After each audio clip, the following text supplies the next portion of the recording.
Hello friends, SSC JEE 2026 के detail notification का आप लोग बड़ी बेसब्री से इंतजार कर रहे हो और हम भी कर रहे हैं। क्यों? क्योंकि हमें भी जानने में बड़ी रुचि है कि कितनी वैकेंसी आ रही है डिपार्टमेंट वाइज, या फिर कितनी एज लिमिट या क्वालिफिकेशन क्या इस बार नया एसएससी ने एज ए रूल ग्रुप में लाए बच्चों मेरे पास में। क्योंकि एक एक minute point as a aspirant group में बहुत जरूरी होता है और हम भी इस पे लगातार निगाह बनाए रखें। अब अगली बात उठती कि सर कब आएगा। बच्चों ये सवाल बहुत ही इंपॉर्टेंट है, क्योंकि इसके प्रीवियस मैंने आपको एक एनालिसिस बताई थी जहां पर कि हर ईयर के अंदर कब कब आपका नोटिफिकेशन की आपकी डेट रिलीज करी और कब एक्चुअली आपका डिटेल नोटिफिकेशन आया, इसके आपको डेट्स बताई थी। जहां सिर्फ एक बार 2024 में ऐसा हुआ था कि आपकी जो एसएससी जेईई ने अपनी जो डेट्स निकाली थी उसमें एक पर्टिकुलर डेट दी थी, उसके एक महीने बाद आपका डिटेल नोटिफिकेशन आया था, जिस कारण की आपको सीपीटी 1 की प्रिपरेशन के लिए बहुत ही कम समय मिला था। इस बार भी ऐसा होने के चांस है? हाँ बच्चों बिल्कुल। और कितना समय मिलेगा? तो बच्चों हर बार मैं बात करता हूं कि बच्चों इस एग्जाम की प्रिपरेशन के लिए आपको इस बार हो सकता है कि मिनिमम 2 से 2.5 महीने ही मिल पाए बच्चों मेरे पास में। और कब तक आने के चांस है? तो आज करीब करीब हमारे पास 11 से 12 तारीख हो चुकी बच्चों मेरे पास में। तो हम कोशिश करेंगे बच्चों मेरे पास में कि ये आपका एट टाइम 15 ऑफ अप्रैल तक इसके एग्जाम होने के चांसेस है, मतलब मिड ऑफ अप्रैल तक इसके आपके डिटेल नोटिफिकेशन आ जाएगा। तब तक क्या करें? एग्जाम की प्रिपरेशन करना बंद कर दे। बच्चों को लगता है कि ये पॉजिटिव वे नहीं है, हमें एज ए एस्पिरेंट हमें पॉजिटिव रहना चाहिए एग्जाम के बारे में और हमारी प्रिपरेशन को हमें कंटिन्यू करना चाहिए। तो अगली स्टेप ये होती है कि सर हमें जानकारी लेना चाहिए जो हम एग्जाम की प्रिपरेशन कर रहे हैं कि सर उसके अंदर क्या आपका सिलेक्शन प्रोसेस होता है, उसकी क्या एज लिमिट थी पिछले बार जिसको हमें ध्यान रखना है, तो हम उसके अनुसार ही हम करने देख सकते हैं बच्चों मेरे पास में। तो आज हम समझने की कोशिश करेंगे कि एसएससी जेईई का आपका सिलेक्शन प्रोसेस क्या होता है। बच्चों बेसिक 3 स्टेप का आपका सिलेक्शन प्रोसेस होता है एसएससी का, जो कि इस बार भी सेम होगा नॉर्मल रूप से, क्योंकि आपके एक तरह की रूटीनरी एग्जाम बच्चों मेरे पास में, जहां पर कि आपका फर्स्ट स्टेज होता है बच्चों मेरे पास में क्वालिफाइंग स्टेज, जहां पर कि सीबीटी 1 या पेपर 1 होता है, जो कि टोटल बच्चों मेरे पास में 3 पार्ट में डिवाइड होता है मेरे पास में, जनरल इंटेलिजेंस एंड रीजनिंग के, जनरल अवेयरनेस और आपके जनरल इंजीनियरिंग के पार्ट में।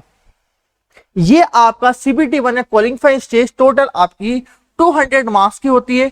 50, 50 और 100 3 पार्ट में डिवाइड होती है बच्चों मेरे पास में आपकी, जो कि 2 आवर्स का बच्चों पेपर होता है।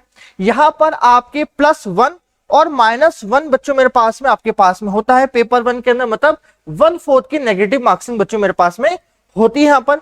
वही हम बात करें आपके सीबीटी 2 के अंदर बच्चों मेरे पास में, फॉर नेक्स्ट स्टेज आपने क्वालिफाइंग स्टेज पार कर लिया, फिर आती है सीबीटी 2 जहां प्योर टेक्निकल पेपर आता है, 300 मार्क्स का पेपर आता है, जहां 100 क्वेश्चन बने होते हैं, मतलब एक क्वेश्चन 3 मार्क्स का होता है। और यहाँ पर आपकी 1/3 नेगेटिव मार्क्सिंग के अनुसार आपका 1 मार्क्स क्या होता है negative, 3 marks positive 1 marks negative होता है बच्चों मेरे पास में 2 आवर के पेपर में। आपने जब दोनों स्टेज आपने कंप्लीट कर चुके हैं तो आखिरी में आता है आपका डॉक्यूमेंट वेरिफिकेशन, इसको हम कहते हैं डीवी कहते हैं बच्चों मेरे पास में। अगली चीज की हम बात करें बच्चों मेरे पास में कि अब आपने एग्जाम की प्रोसेस देख ली, अब बच्चे की रुचि इसमें होती है कि इसे समझना चाहते हैं कि हमारा क्वालिफिकेशन बेसिक के तौर पे हमने एजुकेशन क्वालिफिकेशन सफिशिएंट है कि नहीं। तो बच्चों अब ये बात करें कि डिपेंडिंग अपॉन, फिर से मैं कह रहा हूं डिपेंड करता है कि आपकी कंडक्शन जो हमारे पास में डिपार्टमेंट से जहां पर आप जाओगे वो आपके अलग अलग मेरे पास में क्या लेते हैं क्वालिफिकेशन लेते हैं। अब ये इंपॉर्टेंट पार्ट है जिसे हमें देखना जरूरी। इसके 2025 की हम बात करें, ठीक है, 2025 का रेफरेंस है कि 2026 में सेम आपके पास में डिपार्टमेंट रहेंगे जहां पर आपको जाना होगा। जैसे कि हम बात करें बीआरओ, इलेक्ट्रिकल और आपके मैकेनिकल और सिविल के लिए, हम बात करें सीपीडब्ल्यूडी की या ब्रह्मपुत्रा बोर्ड मिनिस्ट्री ऑफ जल शक्ति जो हमारे पिछली बार निकाली थी, या सीडब्ल्यूसी, या हम बात करें इलेक्ट्रिकल सिविल और मैकेनिकल के लिए, अलग अलग आप यहां पर देखेंगे इनकी क्वालिफिकेशन के बारे में। तो सब दूर एक चीज आपको इंपॉर्टेंट दिखाई देगी, सभी दूर डिप्लोमा मेरी मिनिमम एलिजिबिलिटीज है, मगर कुछ कुछ आपके डिपार्टमेंट्स की बात करें जहां आप जाओगे रिक्रूट होके, तो वहां पर आप देखोगे कि 3 ईयर का इन्होंने यहां पर आपके बात करा है, 3 ईयर डिप्लोमा होना चाहिए। किसके लिए 12 है? बीआरओ ने मांगा है। 2 ईयर वर्किंग एक्सपीरियंस मांगा था प्लानिंग, एग्जीक्यूशन और मेंटेनेंस के अंदर।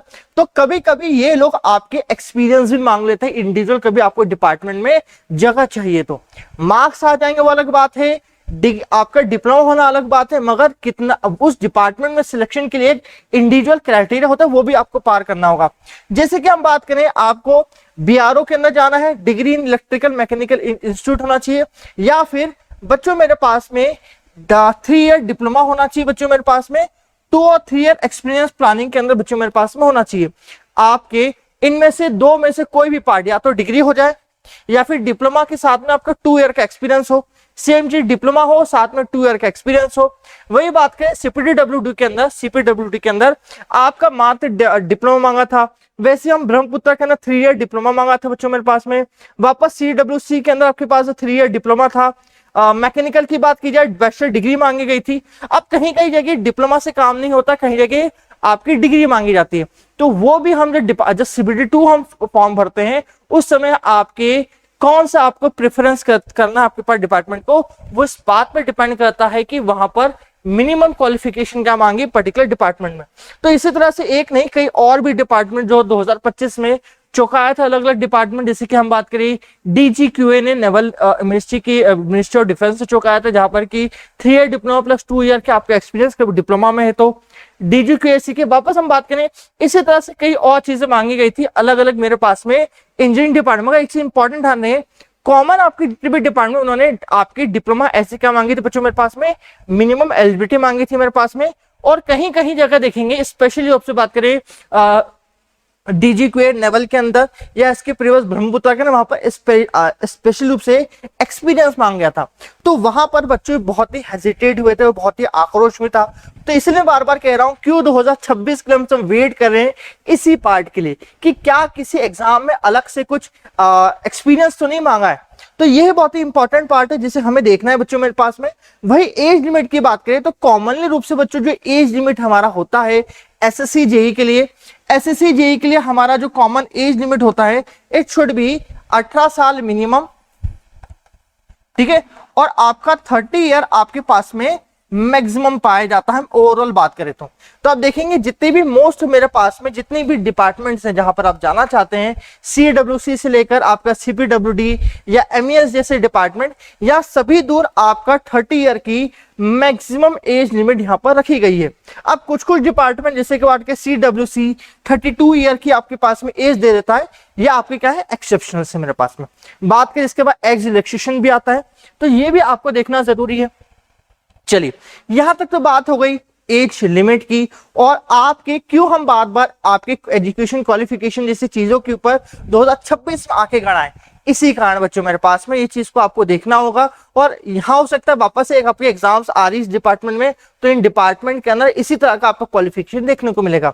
वही हम बात करिए सैलरीज के बंद है, मैंने 2026 की क्यों लिख रखा है बच्चों मेरे पास में, यहां पर आप देखेंगे इसके प्रीवियसली कहीं पर भी मैंने आपका SSC JEE में 2026 नहीं लिख रखा है। यहां पर SSC JEE 2026 क्यों लिखा है, क्योंकि इस बार बच्चों अब 7th पे कमीशन लग चुका है मेरे पास में, तो इस बार भी सैलरी मेरे पास में क्या होगी, रिमेन सेम, इसमें कोई भी चेंजेस ज्यादा नहीं होने वाले, इसलिए अभी से मैंने 2026 लिख रख लिया है, जहां पर कि इसका बेसिक पे आपका 35,000 से लेकर 1,12,000 होगा बच्चों मेरे पास में।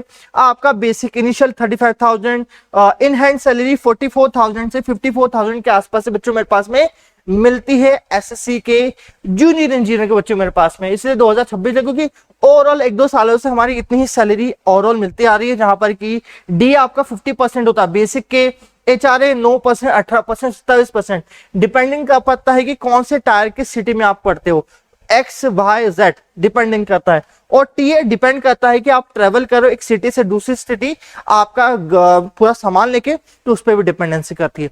तो ये सारी चीजें जो मैंने आपको बता दी है, कभी 2026 के आपके ओवरऑल नोटिफिकेशन आने के पहले किन चीजों पे आपको कीन आई रखनी है, किन चीजों के बारे में पहले से आपको मालूम होना चाहिए बच्चों मेरे पास में।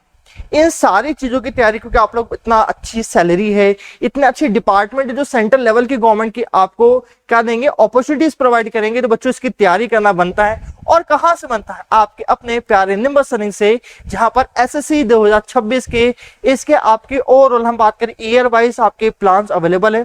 जहां हम बात करें 1 ईयर की वैलिडिटी के साथ में 4,000 अप्रोक्सीमेटली, और 1.5 ईयर की 5,000 अप्रोक्सीमेटली प्राइस है, जिसको आप इस कॉन्टेक्ट नंबर पे कनेक्ट कर सकते हो बच्चों मेरे पास में।